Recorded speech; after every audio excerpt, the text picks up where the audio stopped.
This morning, a man is facing charges after driving through Central Park in Boulder trying to run over several people. Nobody was actually hurt, but police say there were several very close calls. This all started around 6:30 yesterday morning. Some unhoused people were sleeping in the park at the time or had just woken up. One person tells us she had tire marks on her pillow.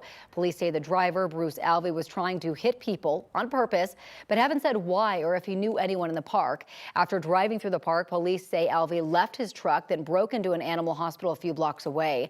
Police arrested him on 4 counts of attempted first-degree murder. He may also face charges for driving under the influence. Central Park will be closed for about 2 weeks while crews make repairs. We now know the man accused of killing an Uber driver in Denver's Uptown neighborhood Monday night wasn't supposed to have a gun. Police say 22-year-old Michael Jackson shot an Uber driver who was taking someone home, and they ended up crashing into a tree. The Uber driver died while the passenger inside survived with injuries. Investigators say Jackson continued shooting and targeted a security guard who responded to the crash. Arrest documents show that Jackson told the detective he had been drinking and doesn't remember shooting anyone.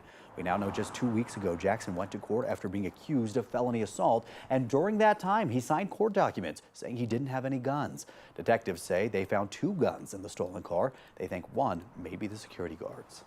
Today, the jury is expected to be seated in the first trial in the death of Elijah McLean. That process is set to start in about 2.5 hours. Then opening statements will happen next. McLean died 4 years ago last month, days after Aurora police officers restrained him and paramedics injected him with a sedative. Officers stopped McLean while he was walking home one night, even though he was doing nothing wrong.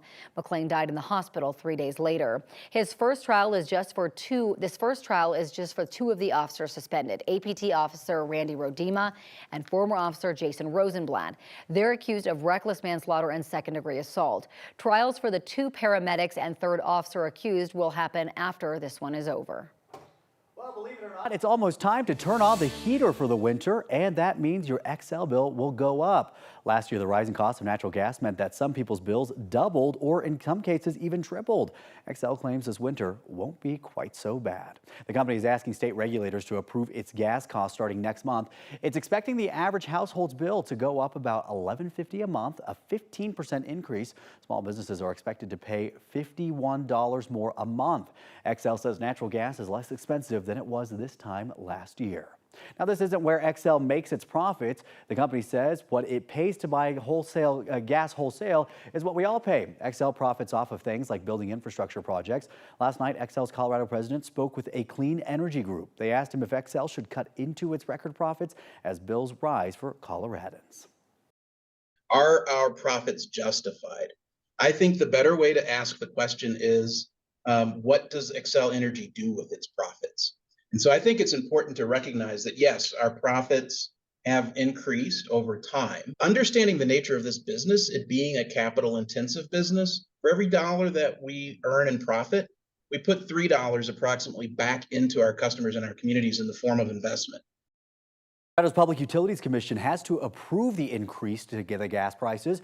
XL says that electric bills may go down slightly over that same time. The United Auto Workers Union says it will strike at more plants unless they see a lot of progress by noon on Friday. The UAW president says Ford, GM, and Stellantis, which owns Dodge, Jeep, and other brands, need to come to a negotiating table with a deal.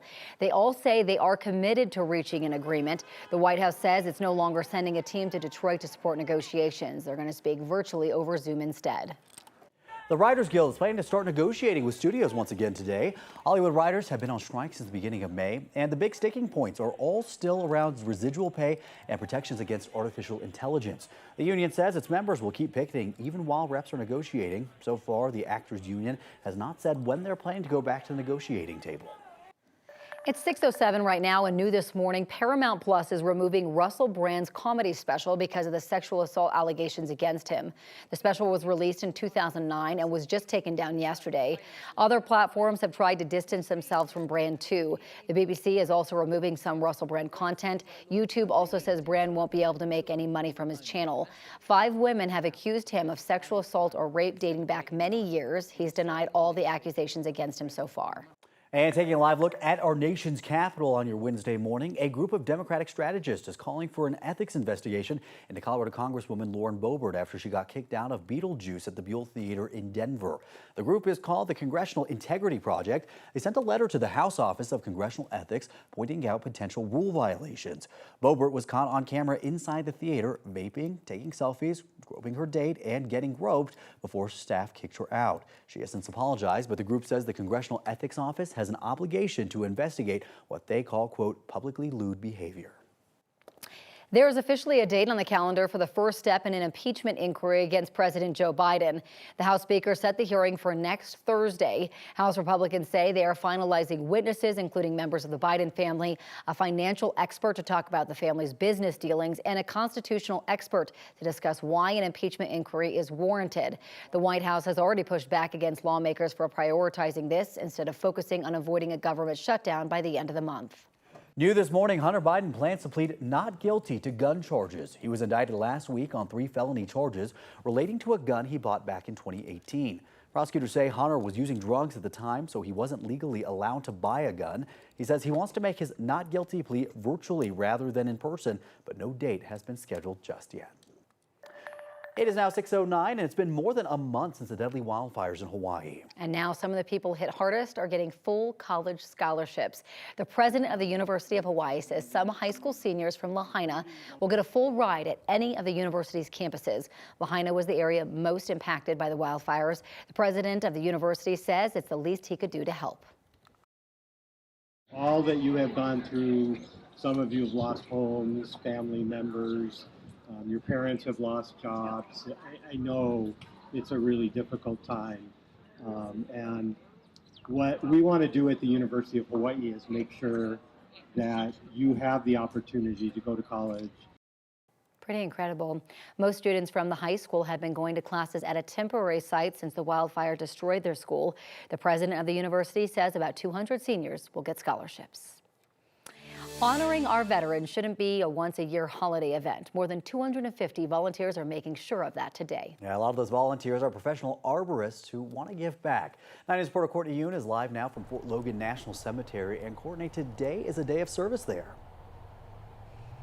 Yeah, good morning, Jordan and Corey.